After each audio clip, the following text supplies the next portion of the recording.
If it hurts, you ain't the brakes, no get you, don't let up, put on more steam. Protect our kickers, our quarterback, our lead, our ball game. All obstacles, block, cut, sides, blue games after this win it. First you again, we're here for the first man. Carry body, keep it every 6 minutes. Rocky Top, you'll always be. Just look around. You got the mountains, you got the most beautiful city in the whole entire country. The university is absolutely, looks like it's out of a storybook. It's just beautiful. People are incredibly genuine and extremely nice. It's just a place that obviously I'd want my kids to go to school. And it sells itself. You don't have to sell anything about this place. You just got to get them here. You know, the old field of dreams. Yeah. Build it and they will come. It's already built. Doesn't have to be perfect, ain't gonna be perfect. We go compete for 60 freaking minutes. All right, enjoy the opportunity, enjoy the environment, and then go play our butts off, play for one another, and have a hell of a lot of fun. Everybody got me? Yes, all right. Man, we blessed to do this. We blessed to wake up. We blessed to be standing by each other. We cannot take these opportunities for granted. There's people that wish they'll be doing what we was doing. There's people that call us crazy for doing what we do, but they don't understand.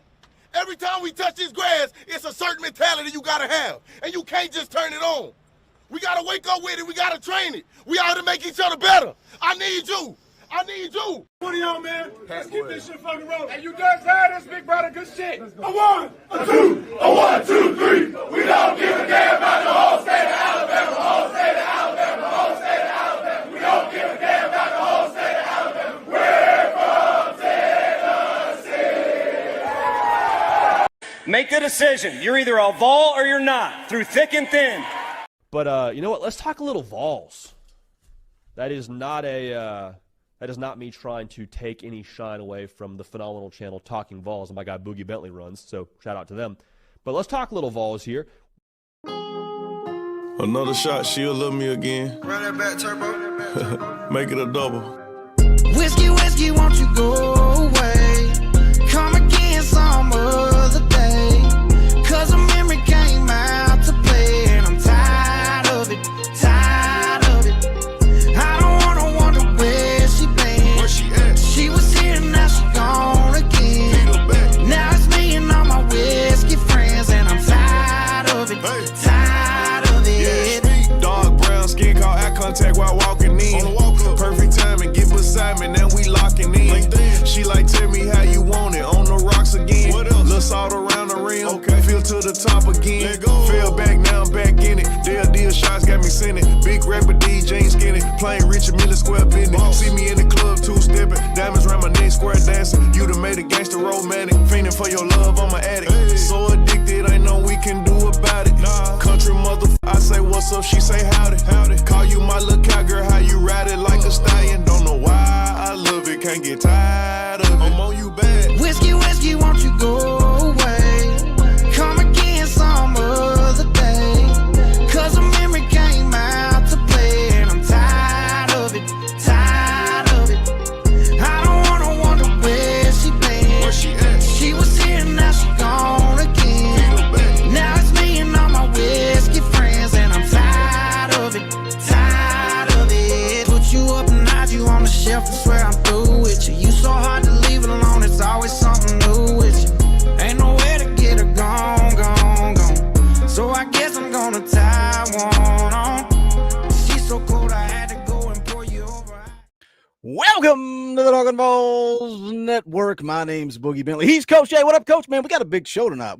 Are you ready? Like, I feel like we gotta get back into the rhythm, man. I feel like we've been so dialed in season mode when all this cast of characters roll through here. Now you and I jump back into the film room. What was that, yesterday? Feels like 3 weeks ago. Just yesterday, we had to get our feet wet. We had to restart that video like 4 times, breaking down Gabriel Ascenda, the newest commitment in the class of 26.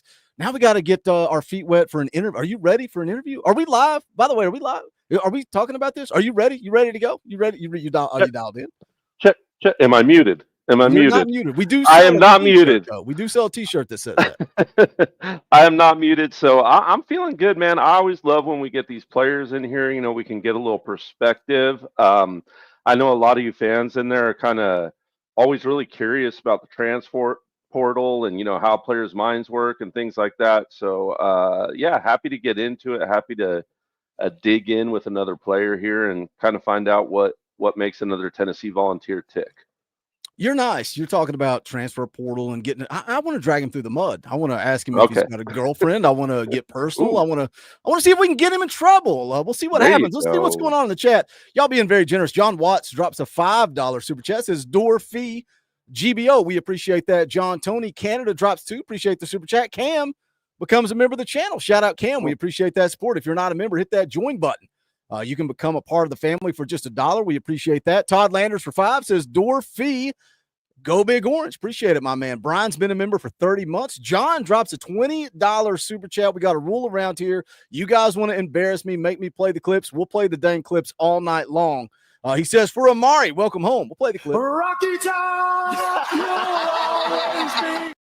Appreciate you, John. Top donation of the early night. We appreciate it. Foul Ming's been here for 34 months. Welcome to the family. Amari, looking forward to seeing you ball out on Rocky Top. Good luck, brother. Roger Gerald's been a member for 28 months. Welcome home, Amari. We are so excited to have you here. Peyton K for 10. Dorfy, welcome home, Amari. That seems to be the theme. Andy Jordan for 5 says, welcome home, Amari. Tim Rice, been a member for 22 months. Vols fan for 25. And Trevor McNeely for 28. We appreciate you guys. Hondo T for 5 says, Coach, I was hoping for taco trucks in Cali. We're going to beat this fire. Been up for 19 hours. Shout out to Hondo T, man. He is a veteran of our military. When everything hit Western North Carolina, Eastern Tennessee, Hondo T was there. I kind of teased him a little bit last Wednesday. I said, Hondo T, you call yourself Captain America. Get your butt to California. He's in California fighting the fires. That's a real life hero. We appreciate you, Hondo T. Get some rest out there, buddy. Tim Williams for 2. Shout out my wife, Haley, watching with me tonight. Well, shout out Haley. What is going on? Dave's been a member for 19 months. All right, let's get into it. Let's get Amari on here. You know how, look, this is Tennessee's latest addition in the transfer portal, but also you go back to the class of 24. He was one of the top in-state kids. We talk about keeping those in-state kids home, but the prodigal son, Coach Jay, the prodigal son, he drifted wayward. He drifted wayward, but he's returned home. And you know how it is, Coach Jay. You got kids, I got kids. You don't ever stop loving your kids. Maybe you question their decisions, but when they come back home, when you welcome them back home with open arms, we are glad to have Amari Jefferson back in the state of Tennessee. What is up, Amari? Welcome to Talkin VAWLS, brother. What up? How you doing, man? You when we were DMing, you said you're snowed in. I'm snowed in. I had to shovel some snow today. What's going on down there in Chattanooga? What do you do when you're snowed in? You watching movies, TV, spending time with family? What are you up to down there? I mean, shoot, we've been watching the playoff games. We got some four-wheelers, so we've been taking those out. We've been waiting for some snow around here. We got like 5 inches. So really just been watching the NFL playoffs, just hanging out, chilling at the house. So who do you got in the college football playoff? Who do you think brings home that natty? Well, I hope Notre Dame wins, but one of my former teammates, Max, plays at Ohio State. And so, I think it would be real cool if he got a national championship. So, for that reason, I wouldn't be upset if Ohio State won. What about NFL? Who you riding with in the NFL? I used to be an NFL guy. My team sucks. They've not won a Super Bowl since I was 10 years old, and I'm pretty old, Amari. So I gave up on the NFL. But who you riding with in the NFL? Well, I'm a Patriots fan, but we're not very good. So I'm gonna go with the Chiefs in the playoffs. Until somebody beats Patrick Mahomes, I don't see anybody doing it. So, what do you think about Big Joe Milton getting to play last week? Yeah, I mean, he played well. We got a win, which I wasn't very happy about because we lost the number 1 overall pick. It is what it is. I like Joe's response to that. He's like, y'all get over it. I've not played since the preseason. I'm out here to ball and win games. I understand from his perspective, yeah. But from a fan, What else? Anything else? Four-wheeler sounds that sounds fun. Anything indoors? You just outdoor guy? Like anything else? TV, movies? What you? Yeah, I've been watching. Rewatching Stranger Things. And I've been playing PS5. Oh. He just made a fan of Mrs. J. Mrs. J loves her some Stranger Things. I think she's watched it like 47 times. Who's your favorite character in Stranger Things, Amari? I don't know. I really like all of them. I mean, like, really Elle. I don't know. I think just, like, all the stuff she has to go through in battle. And then, like, her powers and stuff. I mean, if something happens to Elle, they're all screwed. So, I mean, That's a fact. That's a fact. I kind of like Maury, the weird crazy guy who learns karate at the end of yeah. it. He cracks me up. All right, all right. Should we jump into some football, Boogie? What do you think? Yeah, Talk a let's little go. ball real quick. Go wherever you Yeah. want to go. So I'll ask just because I've had a son that played ball. If I'm not mistaken, your dad was a coach, right, Amari? Yeah, Your dad he coached you, right? Mhm. What age did he start coaching you at? Was that like he was always a high school coach, and in youth football you were left to your own devices, or what? What kind of age did that father-son coaching relationship start to kick up at? Well, he never coached me in football. But Okay. he coached me up until I was like 11 or 12 in baseball. So we did really the baseball thing together. We were always going to events and stuff. But football, he kind of let me go out on my own, and he kind of wanted to stay away and just kind of be a parent in that realm. But definitely so. Struggling with that right now with the little dude. It's like my wife's like, you've got to coach him in upper basketball, and I'm like, I love coaching kindergarten kids, but I'm like, man, I look back my sports. It's like so many coaches that were mentors, right? That was never that your father, but they were mentors. It's like, man, sometimes I want to separate dad from coach. While we're talking about childhood, let's talk about your childhood. Let's talk about a guy you've been competing against since you were 6 years old, according to an article that I just read. And I hear you got all kinds of fun stories about Boo Carter. Let's talk about your relationship with the article I read. Is this true? Like you guys have been competing against each other in Chattanooga since you're like 6 years old? Like what's That's true. Yeah. Is it football, basketball, baseball? Like where are you guys competing, or is it across the board? It was really mainly football. I think we played against each other in baseball maybe once or twice when we were real young, but it was mainly football though. Boo runs that mouth, don't he? I bet Boo never says yeah, we didn't have a few occasions we didn't went back and forth on the field, but it's all love at the end of the day. I love it, man. That's awesome. Amari, we did a film breakdown of you. I love your game. Love a lot of stuff you do on offense. Can't wait to see you on the field. What do you think about Boo Carter moving to offense though, or playing a little offense? There's been a lot of talk about him at least getting reps and really pressing this coaching staff and wanting to play more offense. What's kind of your opinion on that? What's your opinion of athletes wanting to play on both sides of the ball? We had a Heisman Trophy winner that did do that this year. What's your kind of opinion on that?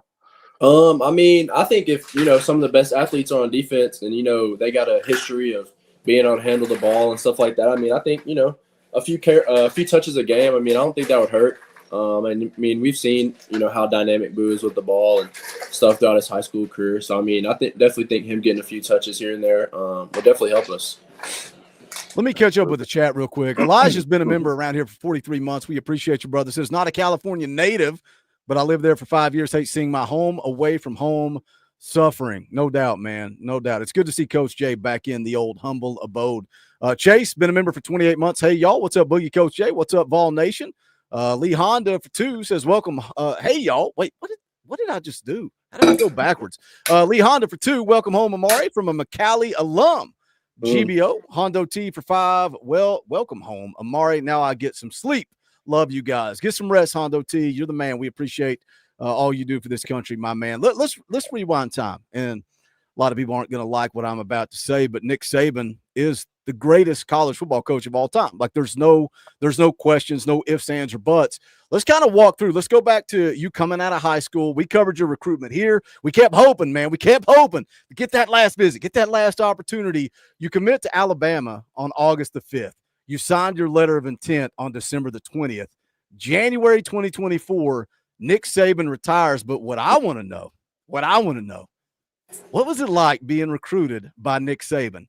And you can go as deep into this or as shallow into this as you want, but I'm talking you're taking a visit, right? And I've heard that Nick Saban's visits are very structured. Maybe not like Josh Heupel. Josh Heupel seems very loosey-goosey, laid back, easygoing. Nick Saban seems very dialed in and structured, and I've heard that you got a small window where he's going to come in and talk to you. Talk about that, like being recruited by Nick Saban. It's crazy. I'm not even gonna lie. So basically, I'm just gonna give like a little visual. So like he's got like this little office, like you can't even see it. Like it's like kept away. And he got like this 10-foot door that only a remote opens.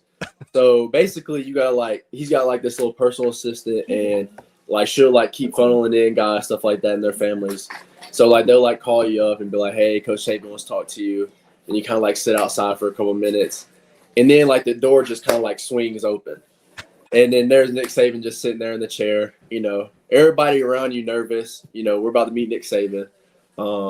You know, so we get in there. He got the little button. He presses it. The door shuts. And then, you know, you just get in, you know, regular conversation. I mean, you obviously let Nick Saban talk until you feel like you're allowed to speak. But, I mean, it is really crazy. I mean, when, you know, like you said, the GOAT sits there and tells you he needs you in front of you and your parents. You know, just the development he had at the receiver position and just, you know, being like establishing yourself with Coach Saban, with the NFL and just other things like that. You know, I mean, it definitely was a good experience. I wish I got to play for him, but he thought it was best for him to retire, and he seems happy on College game day. So he is. I love him. He's and great Pat on game McAfee. day. They're like perfect. They're like perfect together. Yeah. And Nick Saban doesn't care. He's gonna say whatever he wants to say. What are you gonna do? Fire him?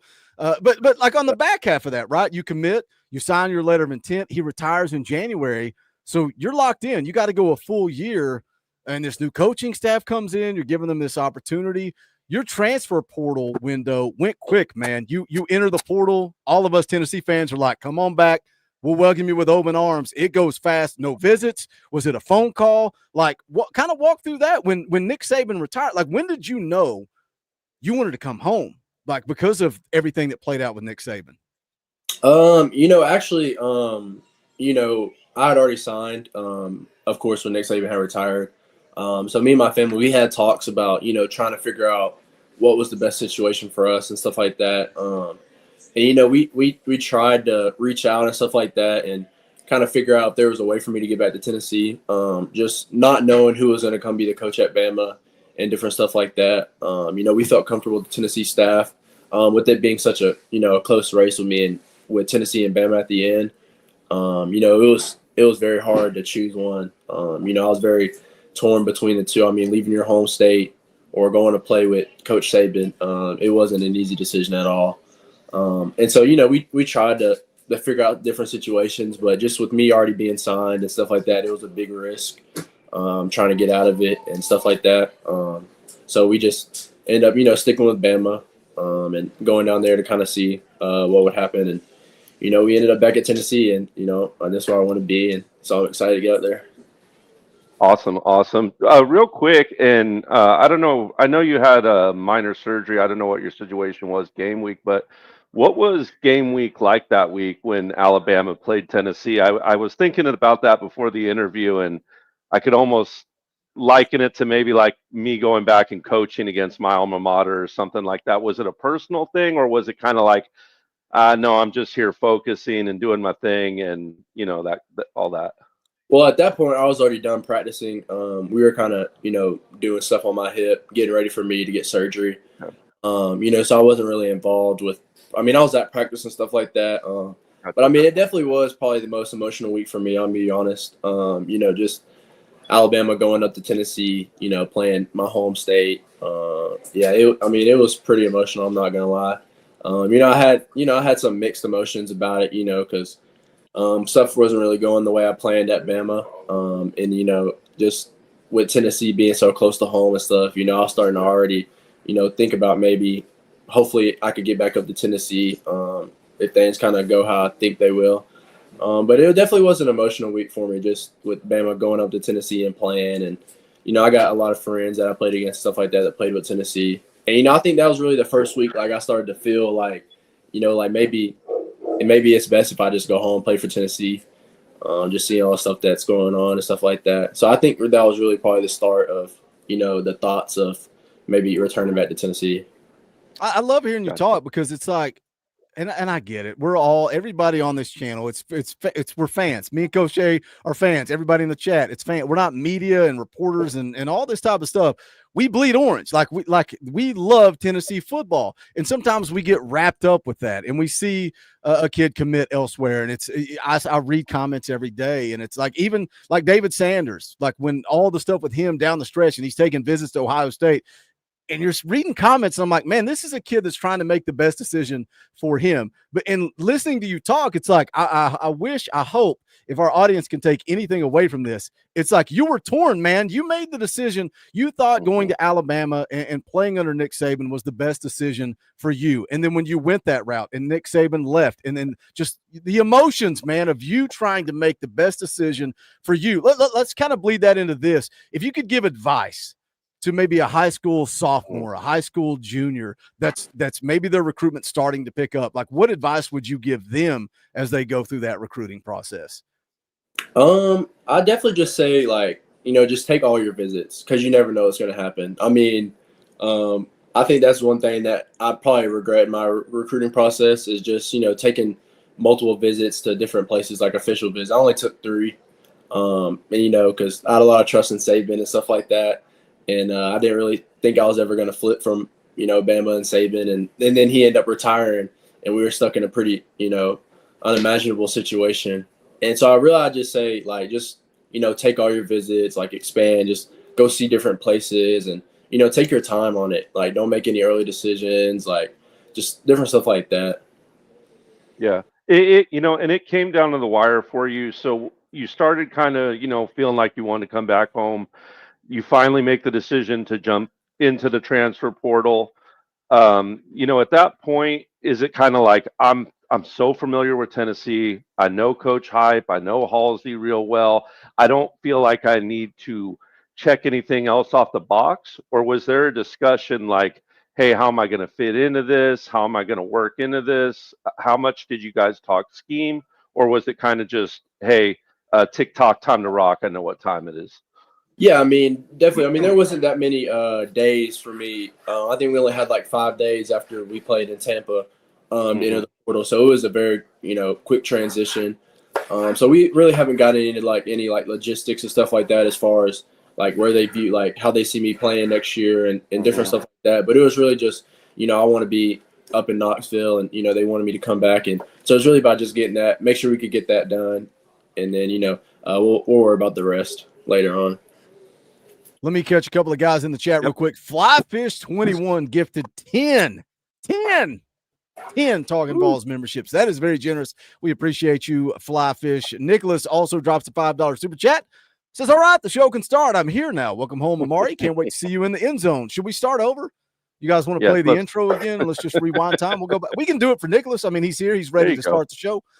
We can do that. So you were ready to come back to Tennessee. So it wasn't really a sales pitch. You didn't have to get bargained in to come to Tennessee. You look at that wide receiver room for 2025. It was a lot of guys hitting the portal. We lost a lot of talent. We lost obviously Brew McCoy out of eligibility.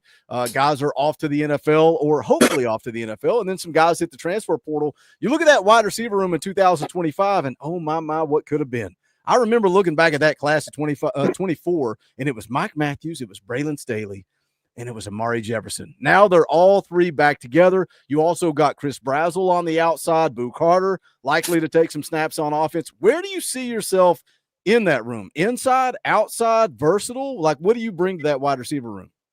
I mean, I think I'm a guy that can do both. I think there's a lot of guys that, are stuck being able to just do outside or just slot. But, I think I'm very versatile. I can do both. And I think really just my high school film shows that, being able to do quick game stuff from the slot and then, go deep from the outside. So, I think I can really play both. And then whichever one fits and is best for the team that week, I'll be ready to go and we'll get it done. Absolutely. You got a pregame ritual? I always like to ask that question of every recruit we get in here. Like, is there a song you listen to? Is there like a movie you watch the night before the game? Is there anything you kind of do to get into that headspace before a game? I just don't really like to talk a lot. I'm pretty quiet before games. Really just, I like to see stuff before it happens. I'm a very visual person, so I like to really just, visualize, who I'm about to go against and then, stuff we're trying to do that game. So I don't really like to talk and I don't really like people talking to me. So I think that's really, and then listen to music, I guess. I think that's, a pretty popular one, but definitely just, not talking and then people not talking to me. So when you're listening to music, what are you listening to, and why are me and Coach Jay not going to have a clue what it is? You know, I really listen to all kind of stuff. Really, just go. like I think it's just like the different game. We're about like different opponent, different magnitude of the game, just different stuff like that. Do you like something that makes you chill or something that makes you angry before a game? It really just depends on who. Like, you know, if I'm about to have like a pretty intense battle, you know, I like to, you know, have some kind of intense music, you know, stuff to kind of get you going. But you know, I mean, if it's, you know, a calmer night, stuff like that, you know, kind of just, you know, some chill stuff. Maybe I think really I just like to listen to chill stuff, like I guess on the bus to the game. You know, when we get onto the field, you know, it's more like time to lock in and kind of listen to some like upbeat stuff. You know, stuff to kind of get you going. Oh, I like it. I like it. Let me catch up with the chat. There's a couple of here. Let's see. Coach Rice for 5 says, "Hey, Amari, glad you're with the good guys now. Quick question. How's your relationship with Tony V? And are you trying to play baseball too or just football?" And then Wayne Starnes also drops 5 and says, "Welcome home. Are you planning on 2 sports?" Now, I've seen with everything going on with your hip, no baseball this year, but is that your plan for maybe 2026 to try to get on the baseball field? Yeah, definitely. I mean, I think I'm good enough to play both. You know, I actually been playing baseball longer than I have football. And, you know, that was definitely my most comfortable sport growing up, baseball. You know, that's the sport I put most time into. And so, you know, if I get the opportunity to play next spring, then, you know, I think I got more than enough ability to go out there and play it, you know, help try to lead Tennessee back to the national championship. I like it. Now tell everybody why football or baseball is a more difficult sport than football. We could have a whole dissertation on why baseball is a better sport than football. And I'm a guy that gets paid to talk about football, but that's just the reality.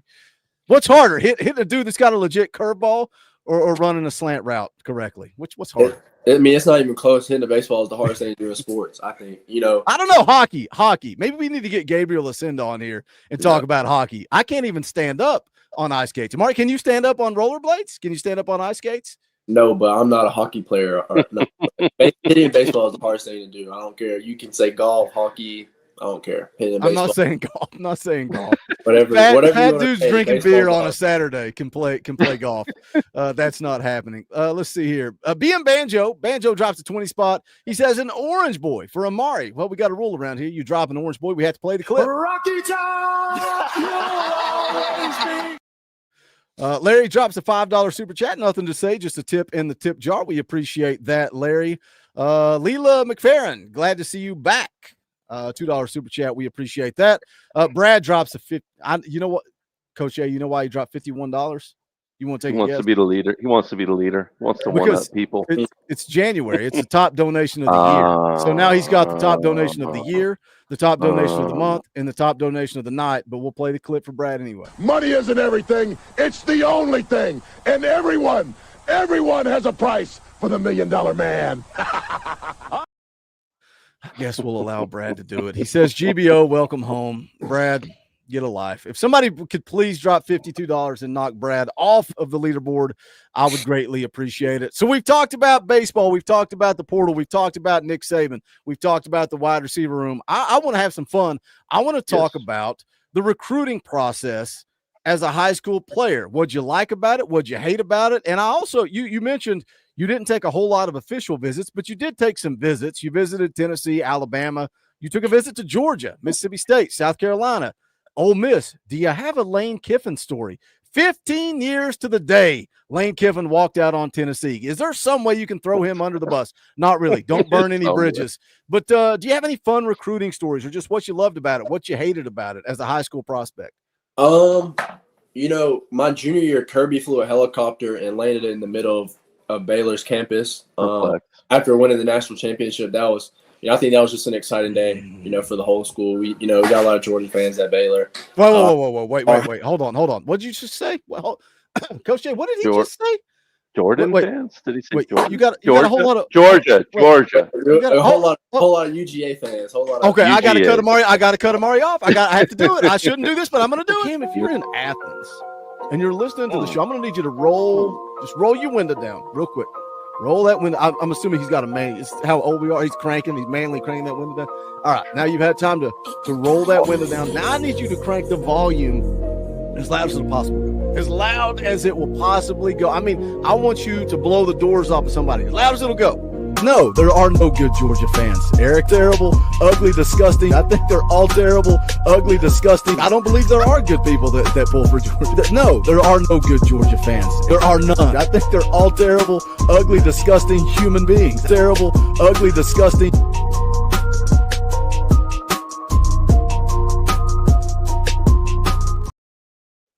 I apologize. Hey, I understand. Go ahead, Amari. Please continue. I'm sorry. Our headmaster's, a UGA fan, or however I need to say it. So I think that was an exciting day for folks on campus. And then I think definitely Nick Saban came and seen me at Baylor too, like the week before he retired. So I think that was another big day on campus. And then just Nick Saban being on campus. I mean, Nick Saban being in Chattanooga in period is a big deal. I think, those are probably my two, craziest recruiting stories. Anything funny or like embarrassing or just like a weird recruiting story, or just kind of even keel for the most part? Yeah, I went out to Colorado and I asked for sweet tea, and the lady looked at me like I was like asking if aliens were real or something like that. Like I was like, "Can I get sweet tea?" And she was looking at me, and I'm just like, sweet tea. She was like, "We got iced tea," and that's when I knew I wasn't going to Colorado.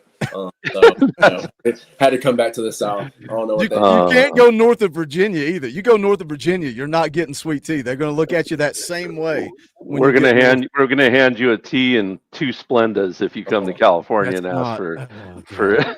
They don't know what they're missing, Amari. They have no idea. No idea. Crochet, let's have some fun. Let's drag him through the mud a little bit. We're 32 minutes in. If you've not smashed the thumbs up yet, please hit the thumbs up. It helps the channel. We would appreciate it. You like interviews like this, we got more coming your way. We got a big charity stream coming up on January the 22nd, Wednesday night. I've been on the phone. I've been talking to some people, and it's going to be a fun show, and we're going to raise some money for basically the equivalent of a Ronald McDonald House for the men and women of our troops, Fisher House Foundation. That's going to be on Wednesday night, the 22nd. So if you like these type of shows, smash that thumbs up. Coach Jay, let's drag him through the mud. Amari, get ready. This has nothing to do with football, so buckle up. I got you. The first one maybe a little to do with it. Sorry, but so is the best part about coming to Tennessee not having to hear that Ryan Williams is 17 anymore? I mean, yeah, definitely. Okay. I think, a lot of us heard that all throughout the season. Every time he had a catch, he's 17. Yeah. He's a great player. So. Oh, sure. I would welcome him with open arms to Tennessee as well. Anytime. Oh, yeah. He can play. Let's you mentioned during this, all the winter weather, the snow, you mentioned PS5, EA Sports College Football 25. You rocking it, you like it, you dig it. What do you hate about it? What do you love about it? Are you mad about your ratings? Have you looked at your throw power? That's something that the Tennessee wide receivers were upset about, is their throw power. Yeah, I think they need to change my throw power personally. Baseball guy, come on. I think I need to do 80s or something. So if I get like a little jet sweep, I can throw it out there or something. But I think they be hating on the younger guys' ratings. They kind of just be giving us these ratings and stuff like that. But we'll see next year and in the years to come. So what do you like? What do you play just dynasty mode? Do you play the what's it, Road to Glory? What do you think of the game? I think it's a really good game. I'll really just be on there whooping up on my friends. That's what I do here every Tuesday. Be wearing them out, and they start getting sick of playing me. So after that, normally just get off or whatever. But I didn't made some quarterback stuff like that. But I really just be on there trying to playing my friends and having a good time. Let me hit these real quick. Gregory C. 5 says, Dorothy, welcome to Knoxville. Amari Hondo T for another 5 says, Amari, one thing, don't be a dog on the field, be a wolf. Go spread fear. Captain Jack Sparrow has been a member for 13 months. We appreciate you, my friend. Any other games on PS5? Or is it all College Football 25? Or you like other stuff better? No, I'll be playing Fortnite. I'll be playing Call of Duty. Be playing Madden. Be playing 2K. Used to play this game called Fall Guys. I'll be really playing whatever. I don't know if you saw it, Amari, but you see where they let Dylan Sampson and Nico play Fortnite at the Jumbotron at Neyland? Yeah, okay. I seen that. Yeah, you're gonna have to talk him into letting you do that. That looked pretty cool, man. Yeah, I'm trying to get a game into Neyland. Coach Nick ripped Nico and said he taught him everything he knows. He said he owns him at Fortnite. I believe that. So recently, Carson Beck transferred to Miami. It's been speculated he went there to follow a girl. Could you ever see yourself transferring to a school to follow your sweetheart, Amari? I mean, I guess it could happen. I mean, I guess you can never say never. Yeah. I mean, I don't really see myself leaving Tennessee. So, I mean, unless, she's trying to come to Tennessee with me, then I guess I don't really see myself following a girl to a school. Coach, follow it up with the question you really wanted to ask. Okay, here's what the chat really wants to know. Are the girls prettier at the Alabama campus or at the campus in Knoxville? I can't answer that question. He's got a girlfriend, that's why. I almost entrapped him. All right. We'll let you off the hook. I told you, Coach Jay, no limits, free realm, free realm. I love this question. We've asked it a couple of times. So you're in the zombie apocalypse.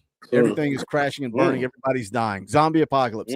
You get to build your team. It's going to be you, and it's going to be 3 dudes that play at Tennessee. Current roster, Tennessee. So you plus 3 guys at Tennessee and 1 coach. That coach is going to be your leader. So who are the 3 teammates that are going to be joining you in the zombie apocalypse? And who's the coach that's going to be the leader? And I can't just have you rattle off names. I got to know why. I need some details here. 3 players and a coach. All right. First, I'm gonna have to go Boo. Just it's we've been knowing each other for a long time, so I feel like we got knowing people for a long time. You kind of go harder for them. So I feel like him being out there, he kind of helped me out a little bit. He's fast and stuff like that. So zombie apocalypse, you got to run away and stuff like that. And I think probably let Coach Hype be out there with us. He's the head coach, so he knows how to lead people. So hopefully he'd have a good plan for us if zombies start attacking and stuff like that. My second teammate probably have to be Caleb Beasley. We got a pretty good relationship, and I feel like I could trust him out there. He's a DB, so sometimes as a receiver you can't really trust a DB, but I trust Caleb, and so I feel like he would help us out there. And then I think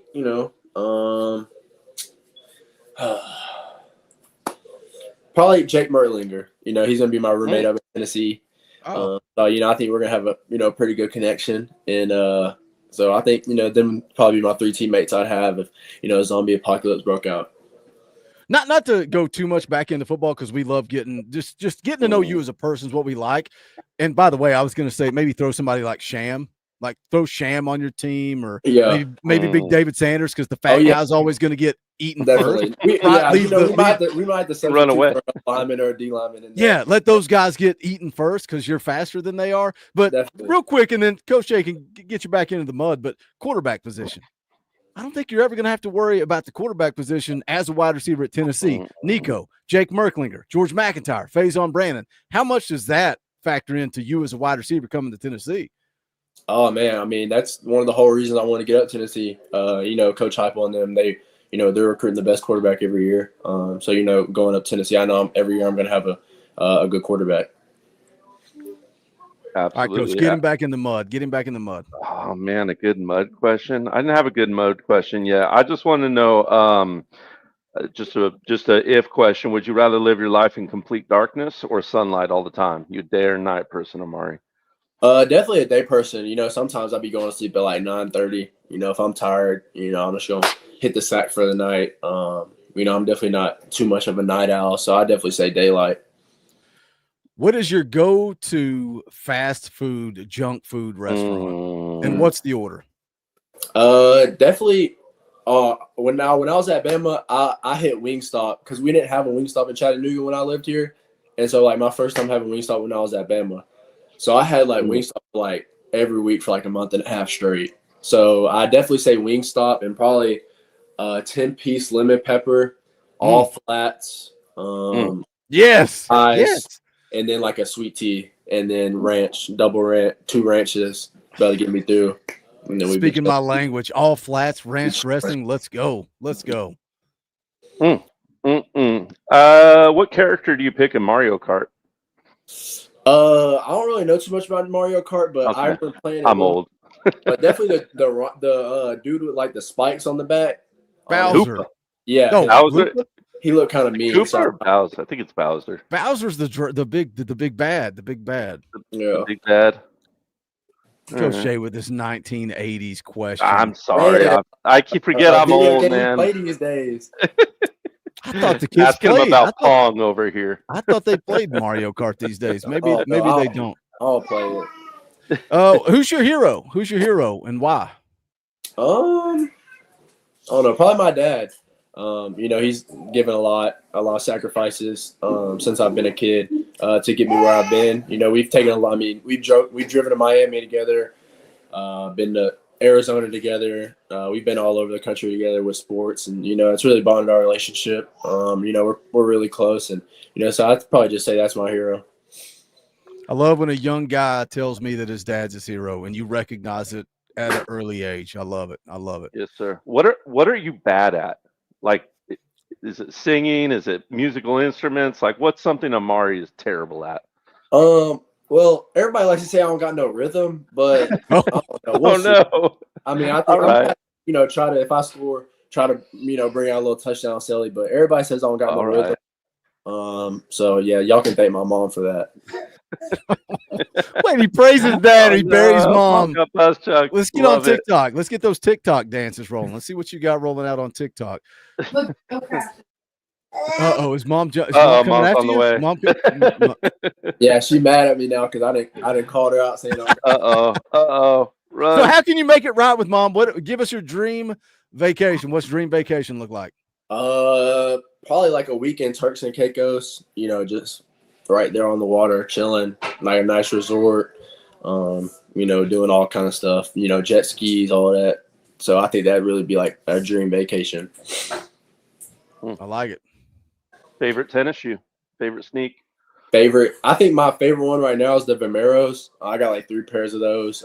Very comfortable. Easy to go with a lot of stuff. So I got like the black ones, and I got like the silver and white, and then I got like this I got this other one. It's like a tan with like these fluffy shoelaces. So I think those are probably my favorite shoes right now. We got all kinds of fans in the chat. We got Georgia fans, we got Alabama fans, we got Florida fans. Octavian is a Florida fan, and he says, ask him what road game he's looking forward to this year. Definitely going back to Tuscaloosa. That's what I like. Put Octavian in his place. We don't care about you Gators. We don't care about y'all. Big game against Alabama and Florida on the road. Both of those big games coming up this season. Let's ask 2 more questions, Coach, and then we'll get him out the door. Let's see. What do I want to ask? We already asked fast food restaurant. Let's go favorite holiday. What's your favorite holiday? Christmas time. My birthday's the day after Christmas, so I got 2 back-to-back days of opening presents, and just my favorite, just the Christmas, the Christmas spirit, and the movies and the songs and stuff like that. So I definitely say Christmas. Well, let's jump into that. First of all, do you not get screwed as a kid that like Christmas and your birthday back-to-back days, like parents not trying to be like, oh, it's just one big celebration? No, I mean, my parents really did a really good job of that. Making sure the family understood, separating the days from, Christmas. All right, my mom wants to I'll give my mom her props on this.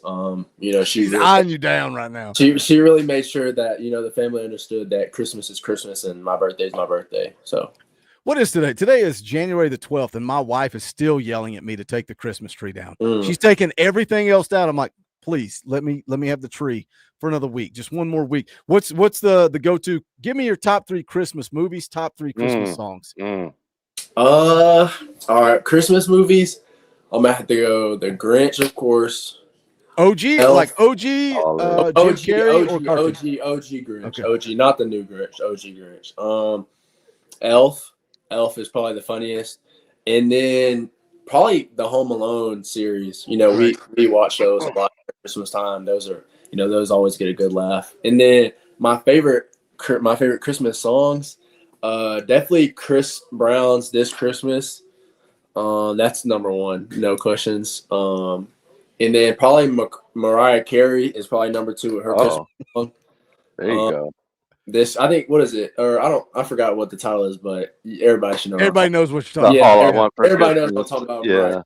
Yeah, right? yeah. And then number 3, I don't even know. Like, those are really the only 2 ones I know for real. But just, I guess any regular Christmas song is, I guess just because you're in the spirit and stuff like that, it's cool. Cool. All right, Bring last a good one, one. Coach. Bring a good one. Oh man, I don't know if I got a good one. I used a lot of ammo. All right. If you had a time machine, would you travel to the future or would you travel to the past? That's a good one. And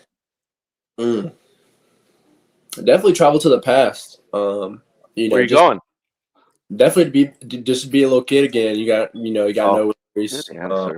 Playing little league sports, stuff like that. Barely any homework. Just coming home, playing outside. Just enjoying being a kid again. I'm about to be an adult for the rest of my life, so I definitely ain't gonna go to the future. I don't really want to wish away the time I'm about to have up at Tennessee and stuff like that. So definitely, if I could do anything, it'd be go back into the past.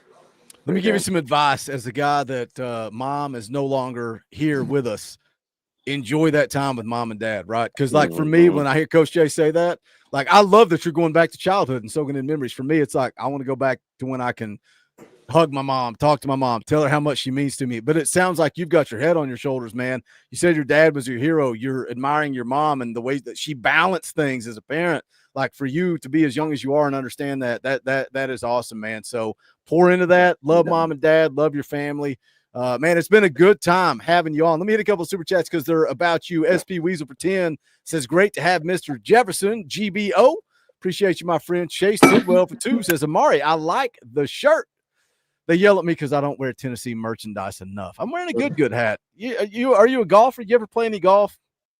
No, it always messed up my baseball swing. So, I ain't really like stuff. So see, I bring my baseball swing to the golf course, and that's why I pull everything to the left. It's a whole problem we're trying to figure out. Amari, you gave us 47 minutes. We appreciate you, my man. We try to have some fun around here. We're not professional. We're not media. We're not any of that. We just want to get to know you as a person.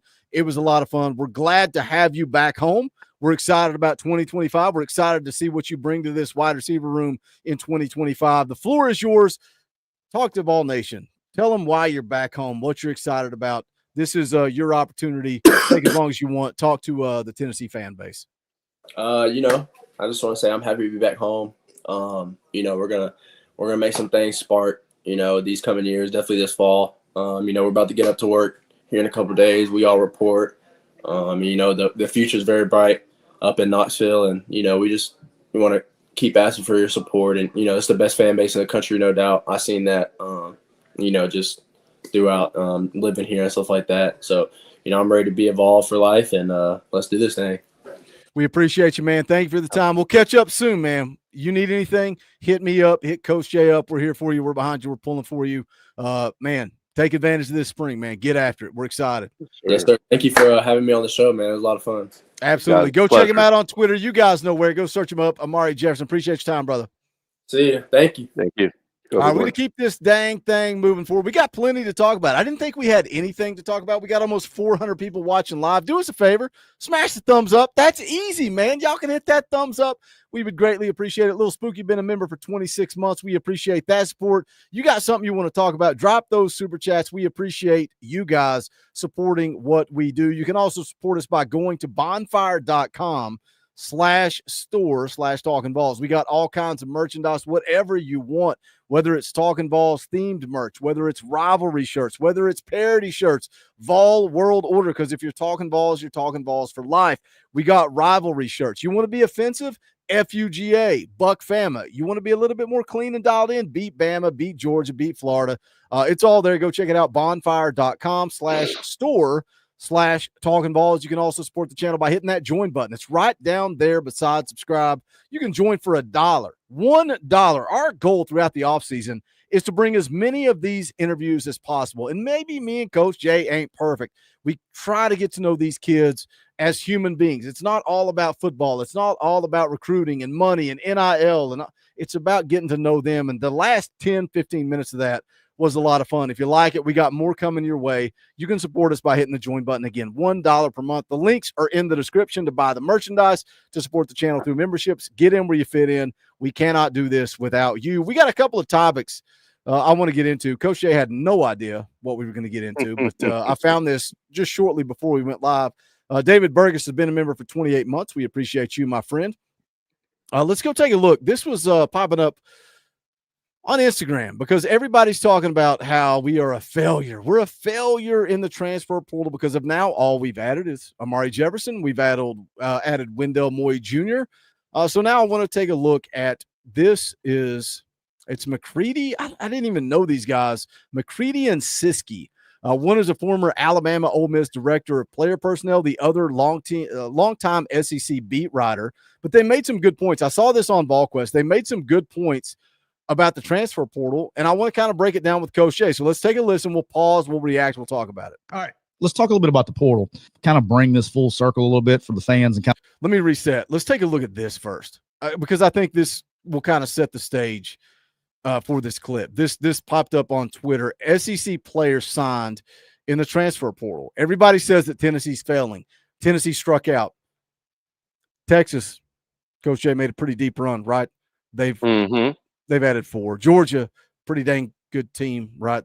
They've only added 6. Yep. Not everybody is flooding the portal. Is it a problem? Are we concerned? We added an interior offensive lineman that we needed. We added a wide receiver that we needed. I know you kind of are where I'm at, like patience. Like, any thoughts to this graphic before we go back to this clip?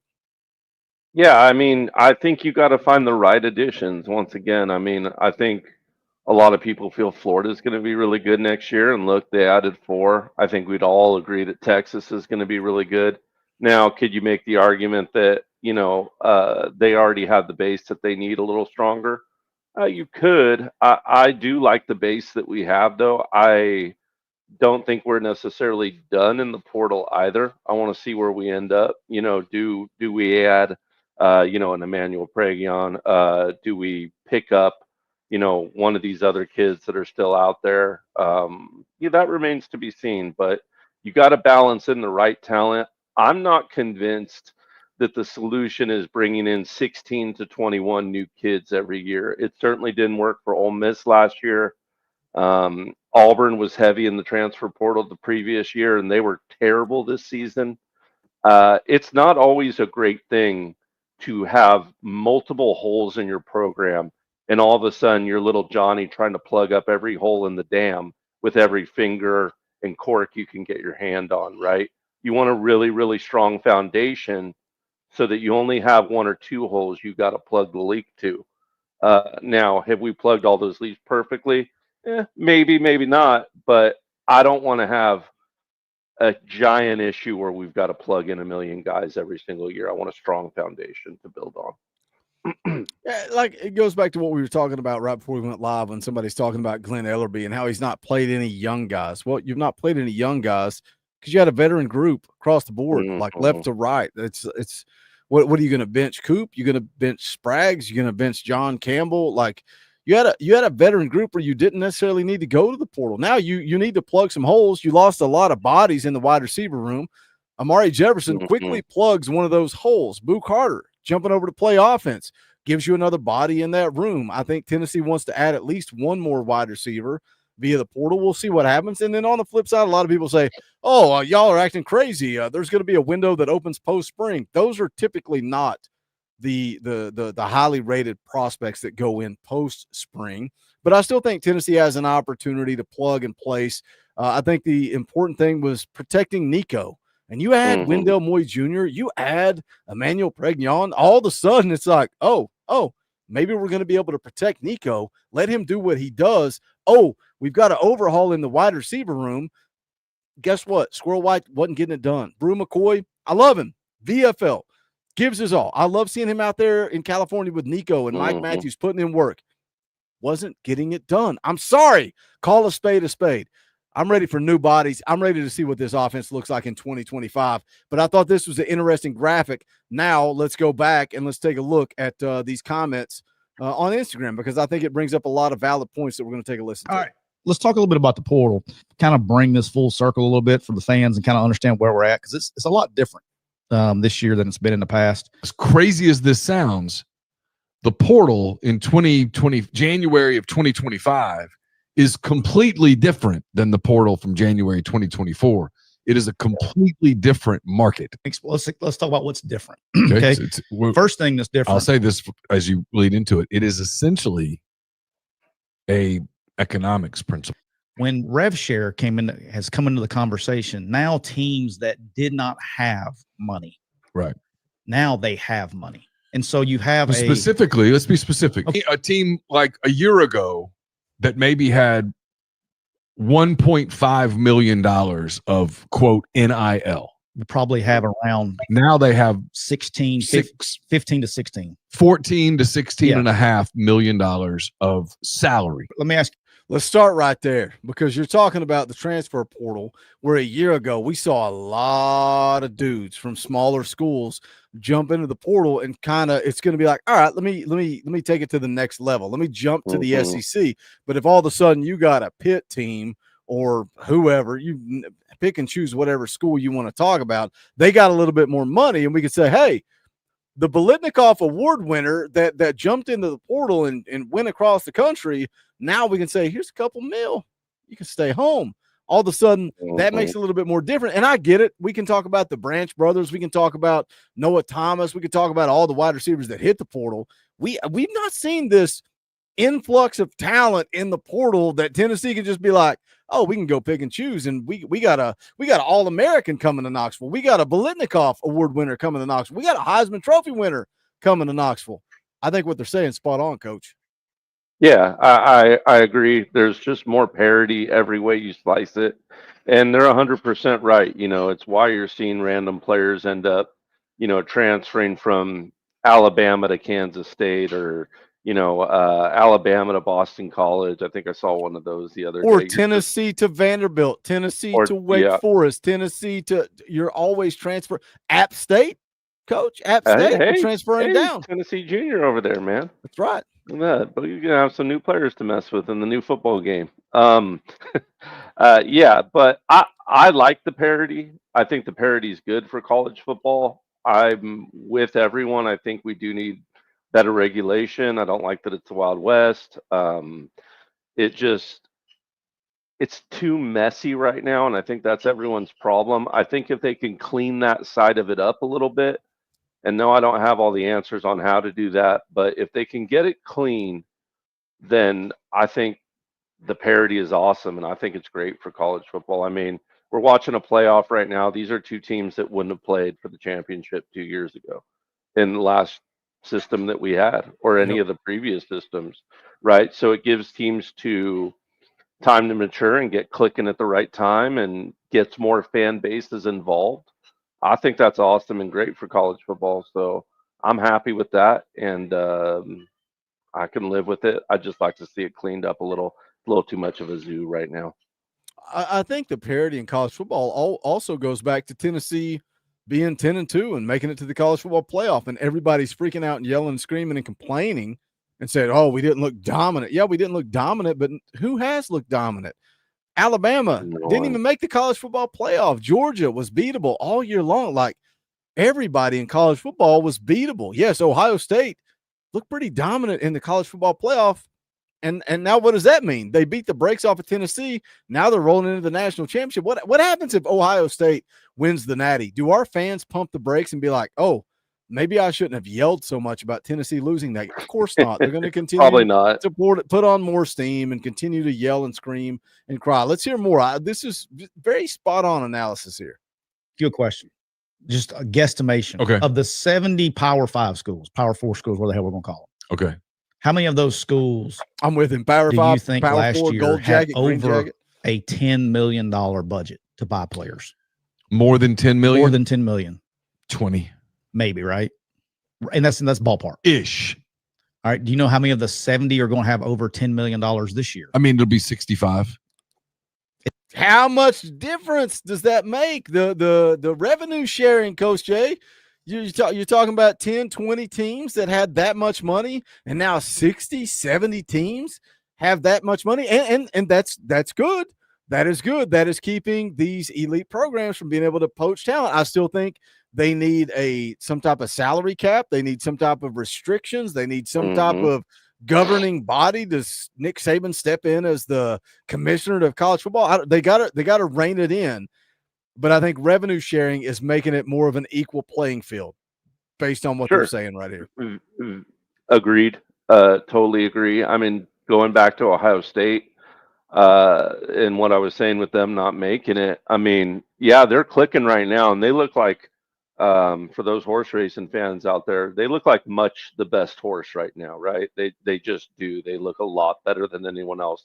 But Ohio State was also, I think, 10 points away from losing 2 other games. I think they beat Nebraska by like 3 or 4 points, and Penn State by like 7 in a game where Penn State was knocking on the door multiple times.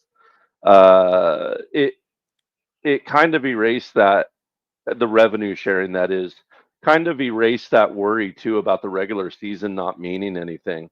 I mean, if Ohio State can't get off the ground in those games, they're not where they are now. What's that path look like for Tennessee if they weren't there, right? Yeah, sometimes you need some things to fall in your place for you, but that's true of every championship ever, right? A certain team doesn't put the ball on the ground.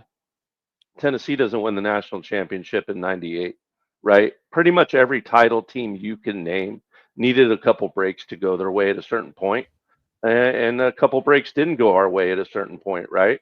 Ohio State got those wins. Dylan Sampson tweaked a hamstring. DeAndre Thornton got hurt. Squirrel got hurt. Took Nico a little bit too long to get clicking. All these things were contributing to it, but with greater revenue share, it just adds so much complexity to the puzzle, and it makes it so teams like Nebraska can get a foothold again. Indiana can be competitive. I mean, were those teams going to win it? No, but could they get hot and get the right talent there and get on a run and have the chemistry and the conditions be right for them to win it under this current system? Yeah, 100%. I think that makes football a lot more fun than watching Clemson and Alabama take turns for 12 years in a row or whatever it was. I agree 100%. And now, in typical Boogie fashion, I got to call somebody out. Hank, are you still listening? Louisiana Vols says, doesn't change the fact that there's SEC teams with 15 to 20 transfer portal additions, and we still have 2. Let me go back to the graphic. Can I go back to the graphic? Yeah. Let's go back to the graphic. Do you want to be Mississippi State? Would you like to be Mississippi State? They added 21 guys. Would you like to be Mississippi State? Yeah, Arkansas beat Tennessee. Is Arkansas better than Tennessee? No, they're not. They beat Tennessee. And where did they go at the end of the year? Yeah, they're not better than Tennessee. Do you want to be Kentucky? You want to go add 16 players like Kentucky? You want to be Missouri? You want to go add 50? Oh, I want to be Missouri. I want to play for Do you see a theme here? Do you see a theme here, Hank? We didn't add 15 to 20. The teams that didn't make the college football playoff. Do you want to be Mississippi State? Do you want to be Arkansas, Ole Miss, Kentucky, Missouri, Auburn, LSU? You want to be those teams, Texas A&M, those teams that didn't make the college football playoff? Now let's get to the bottom of the list. Alabama didn't make the college football playoff. Georgia did. They added 6. Texas did. They added 4. Here we are at 2. So what do you want to be? Do you want to be one of these teams that made the college football playoff, or do you want to be one of these teams that adds 20-some guys in the portal? Because I got no interest in that. I want to make it to the college football playoff, and too many people put disrespect on Tennessee, even though they made the college football playoff. They make excuses. Well, we didn't play anybody, we didn't beat anybody, but then we're going to praise the teams that we did beat because they added more guys than us in the portal. So, Your Honor, I rest my case. Coach Shea, do you have anything you want to add to that rant? No, just once again, it's the right guys. Even if you look at Ohio State, great base, and they bring in Downs, right? They bring in a quarterback, they bring in a running back. The right tweaks. It's not like they went in there and got 30 portal pieces, 20 portal pieces. They built the roster the right way, and they tweaked in the right pieces they need. Tennessee right now feels like they need to be able to protect Nico better. I think that's pretty clear based on who they're bringing in, so we'll see if that calculation is correct and, judge the season accordingly. Let's talk way too early. I'm not going back to the Instagram post. Let's talk way too early season predictions. We don't know what this roster is going to look like, but something that's driving me absolutely insane. Somebody told me that Tennessee was going to lose their first 4 games. So that means they're losing to ETSU. That means they're losing to UAB. That means they're losing to Syracuse. On top of Georgia, you want to say they lose to Georgia? I'm okay with that.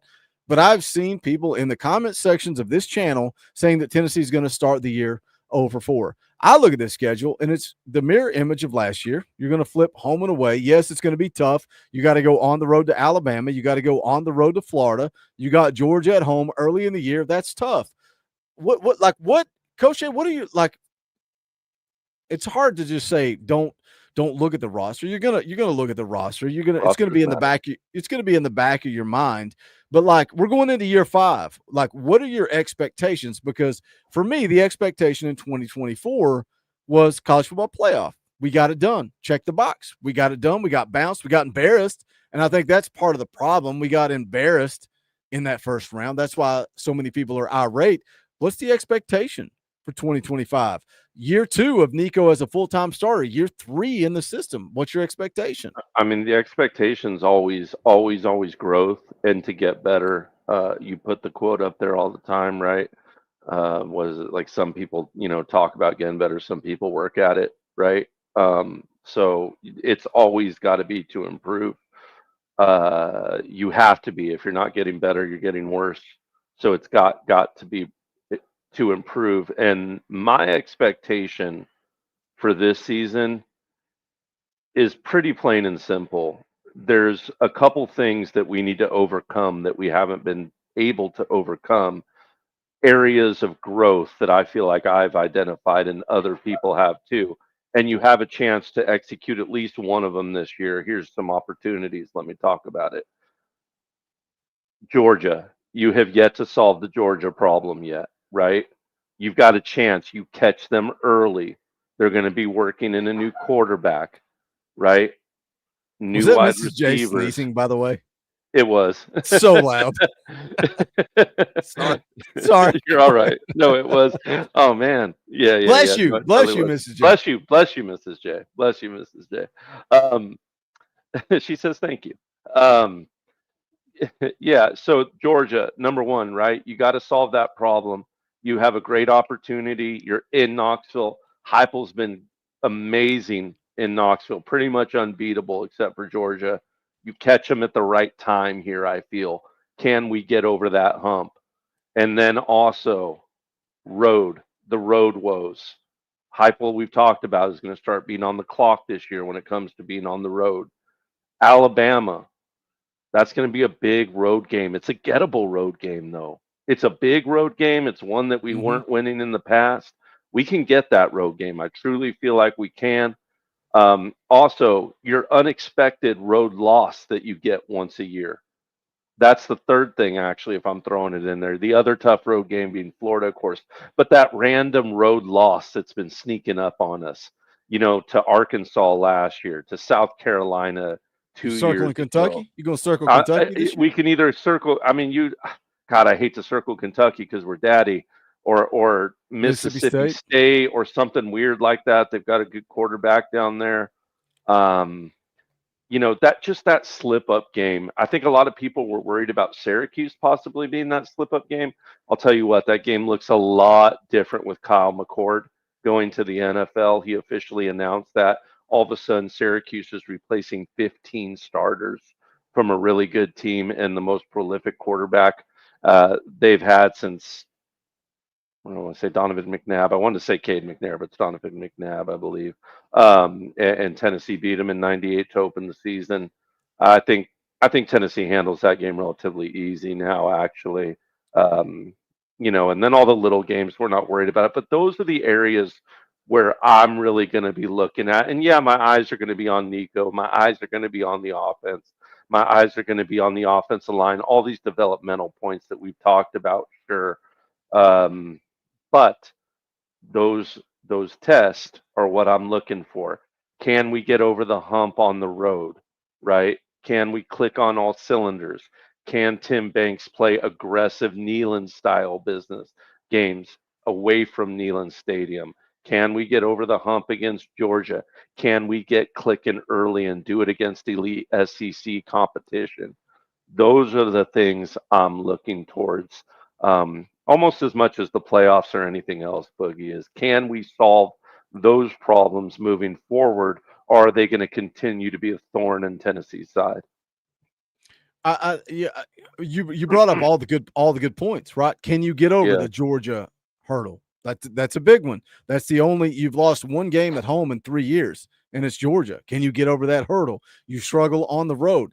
Can you get over that? Like you look at Florida and Alabama. Well, we're 4-0. We're 4-0 against them in Neyland Stadium, but we struggle on the road. What happens in 2025? Can you get over that hurdle? And that's why for me, man, like if you had asked me before Josh Heupel was hired, like this is where we're going to be, sign me up 10 times out of 10. Now we're here. Now you've had an opportunity. Now we got to take the next step. So to me, if this team doesn't make the college football playoff, it's red flag number one. And I know Ohio State was probably red flag number one for a lot of people. A lot of people are questioning this coaching staff because of that game. I'm ready to flush that. It sucked. It was awful. It was miserable. I don't really care. You got your 10 wins. You got to the college football playoff. That was the goal. You got to take another step. We can't just say stagnant. We got to take another step. So to me, it's crucial. It is crucial to go win that first round of the college football playoff. Now we can sit here and play ifs, ands, and buts and talk about, well, if the bracketing was right, who would Tennessee have been matched up against? I think they probably would have got a favorable matchup in week one. It probably would have been in Neyland Stadium. They probably would have won. It's the most Tennessee thing ever. They change rules because Tennessee gets screwed, and that's probably what's going to happen in 2025. There's not going to be bye weeks for Boise State and Arizona. It's probably going to be dialed in the way it should be. Now is Tennessee in contention there that you got to go win 10 games. So you got to either beat Georgia at home or Florida or Alabama on the road. That's what it comes down to. But you have to take another step. And I think that's fair. Like if you take like this year for me, man, I've said it over and over and over that when Joe Milton took over, it felt like we were on cruise control. You went and won 9 games, felt like a disappointment, but felt like kind of what we expected. Guess what? Joe goes and gets drafted. Joe's an NFL quarterback. That's a disappointment as your quarterback goes to the NFL. Now Nico takes over, growing pains. He's a redshirt freshman. It is what it is. Now it's time to take a step.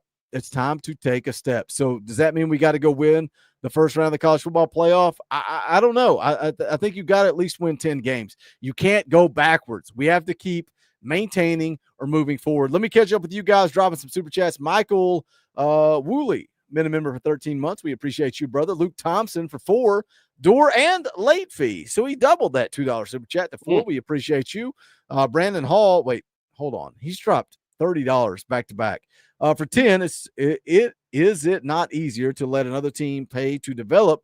We get a Class A quarterback for $4 million per year. I just don't like the holding Tennessee over a barrel when we need him the most, and our investment is about to pay off. I probably should have read these in order. He drops a 20 spot. We'll play the super chat. We'll unpack all of this. Don't worry. Let me go back up. Rocky Top.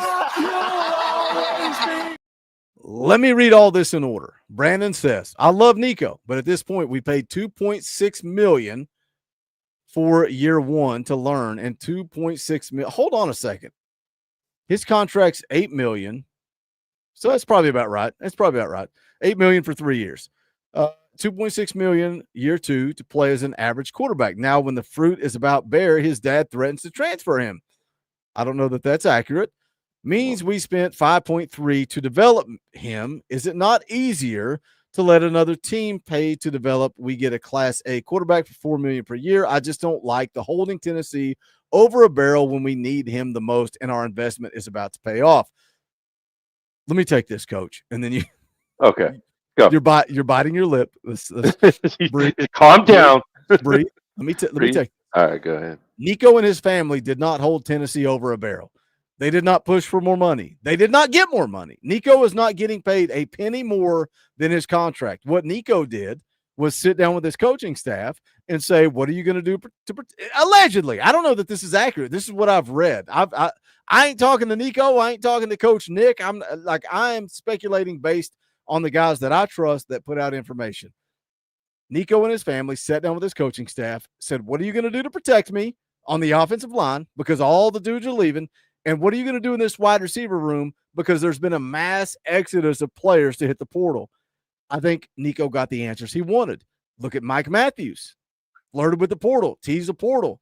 He got the answers he wanted. He asked his coaching staff, I committed based on 2022 when Jalen Hyatt was running free all over the field. That's why I committed. What are you going to do in 2025 to make that happen? He liked the answers he got, and he came back to Tennessee. So I don't think Nico or his family held Tennessee over a barrel. I don't think they threatened to go to Miami. Was Miami tampering?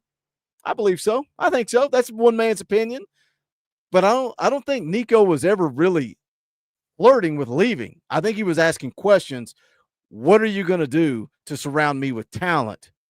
Coach, I hope you've had time to breathe, and you can go ahead and address the question. Yeah. Like, if you're going to quantify Nico's season as mid-level, like, I'm not going to fight you on it. Like, I could see someone digesting it in that way. To me, though, for like, if you're saying like, oh yeah, we spent $2.6 million, I want $2.6 million of production, then I would quantify Nico's play this year as average. If I'm quantifying Nico as a freshman quarterback, redshirt freshman quarterback, whichever one you want to assign to him, for either freshman or redshirt freshman, he set multiple records this year. He's thrown for more passing yards than any freshman in Tennessee quarterback history. So in that way, he's ahead of schedule. But I think that's the biggest problem. People are comparing him to Hendon Hooker. They're comparing him to Joe Milton that were veterans. I think that's the biggest problem. I get that, and I don't think that's quite fair yet. And I was really, really high on Nico. I'm still high on Nico. Did I probably put too much on him this year? Probably, yeah, because of what I think of him, right? But even before this season started, when I was asked, do I think he's going to be as good as Hendon Hooker, I still said, I think he'll develop into that, right, throughout and over time towards the end of the year or to next season. By the time it's all said and done, I do think he'll develop better than Hendon Hooker. But to expect him to just to immediately be as productive as a fifth-year senior, you know what I mean? No, I don't think that's necessarily fair either. But I think you got something that people aren't quantifying with your money, Boogie. I think you got a huge splash recruitment. I think Nico made it cool to come to Tennessee again. I think you got players like James Pierce because you got Nico. I think you got players like Mike Matthews because you got Nico. I think you got George McIntyre because you got Nico. I think you got Jake Merklinger because you got Nico. I think you got Faison Brandon. Like, think about it. It's just a straight line of elite quarterbacks because they saw, that crazy five-star kid throwing the ball around the yard in pajamas came to Tennessee. It became the cool place for elite quarterbacks to come to. And, I mean, if you can't see that, I don't know what to tell you. Like, it's just a fact. It was a byproduct of that splash recruitment. It put us on the map with NIL. It put us on the map with a lot of things. And I think that is going to be hard to truly know the power of how exponentially valuable that was for Tennessee until, a couple, 4, 5, 6, 7 years down the road. It's why I think most Tennessee fans are going into 2025 like dragging their toes, like, oh, what are we gonna do? I'm excited, man. Yeah. I'm excited. A little birdie told me that Mike Matthews and Braylon Staley have been playing really damn good football for the last 6 months. I'm excited to see them be the guys. I'm excited to see them have an opportunity. I'm excited for a youth movement. I'm excited to see what dudes that we've been excited about to get an opportunity. And I don't mean to disrespect Brew McCoy. He is a VFL. He gave his all. The way he bounced back from that injury means so much. Squirrel White, beat up, banged up, gave his all for Tennessee. He wasn't it.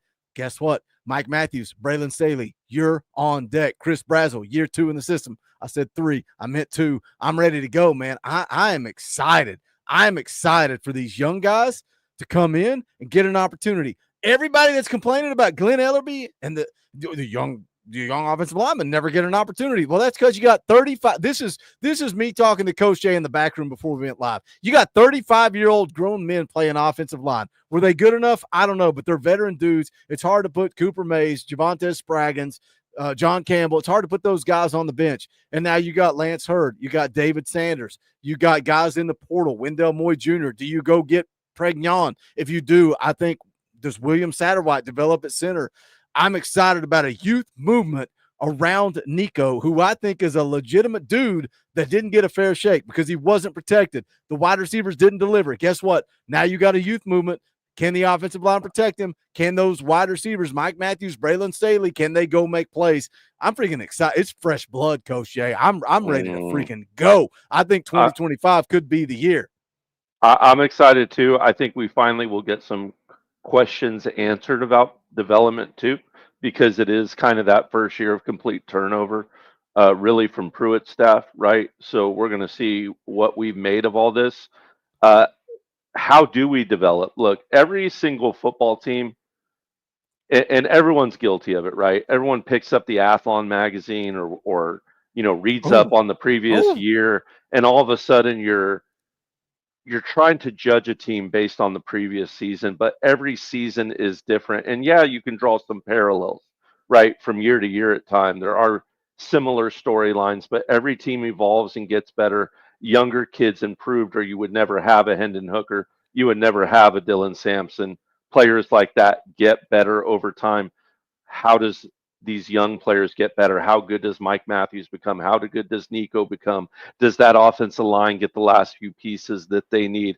Do they feel good about protecting him? Do they feel like because he's protected, they can be more aggressive with him in the run game? I think we all feel like Nico's legs are an extremely dangerous weapon that were underutilized this year a lot of the time because of it. Do they feel better about that? Does Jake Merklinger develop to the point to where they really feel good about running Nico? Yeah. Like, hey man, if something goes wrong with Nico, Merck's a baller, man. We feel good. We feel really good about that. And he's got a year under his belt. Where are they with that development? Who gets bigger? Who gets faster? Who gets stronger? How well does Boo play? Do they get more creative with this offense? I'm excited. I think we have a very, very good foundation, but we got to grow to get better. I think we all see it, but don't be foolish to think that they can't grow either, because they can. I'm not saying they will, but they can. Yeah. I'm so excited about 2025 because, there are some unknowns, and we're going to find out. And if they go out and go 8-4, guess who's going to be on here saying it's time to start questioning Josh Heupel? You can't go 8-4 in year 5. We're going to call a spade a spade. Until I see it, I ain't going to call it. Old Smokey's been a member for 26 months. We appreciate you, brother. We appreciate all you guys for tuning in. Make sure you smash the thumbs up on the way out the door. This interview tonight with Amari Jefferson happened because of you guys. He was promoting another interview. Somebody dropped into the comment section and tagged me and Coach Jay, said, come on, Talkin VAWLS with Boogie and Coach. You'll have a good time. He followed us on Twitter. I DM'd him. He comes on the show. That's how it happens. For the fans, by the fans, you guys make this happen. Who do you want to see next? Go tag him up on Twitter. Go hit up George. Go hit up Boo. Go hit up anybody and everybody and say, come hang out on Talkin VAWLS. That is the voice of the voices. That is where the Tennessee fans hang out. This show tonight happened because of you. So we are grateful for you guys. Smash the thumbs up on the way out the door. Subscribe. Click the bell for notifications. Think about joining the channel. That's what drives the show. We dropped a film breakdown this morning on Gabriel Ascenda. I get it. It's not for everybody. It's not the sexy clickbait. Go click this for breaking news. It's Coach Jay putting in a whole hell of a lot of work off air that you guys don't ever see. Guess what? I come on and I hang out and I let Coach Jay go to work. He busts his ass on those film breakdowns. Go support it. Go watch them. Go share them. Go smash the thumbs up. Go leave comments, all that stuff. I love the film breakdowns. I love something every time. I learn something every time we do one, and I hope you guys do too. But that is going to wrap it up for tonight. Tuesday night, EA Sports College Football 25. It is fixed. We have fixed it.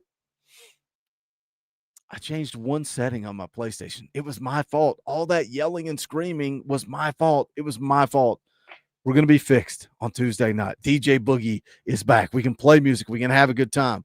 So Tuesday night, we'll be back to business as usual. Michelle drops a 20 spot. She's lurking. As always, we'll play the clip from Michelle. Rocky Top, you'll always be.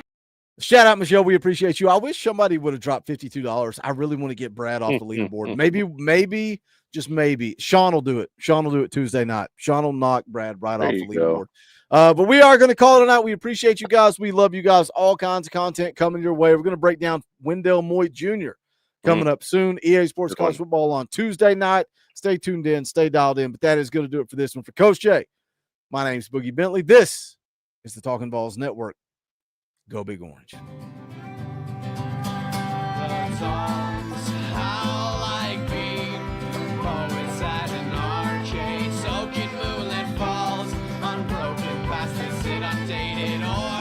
That we charge.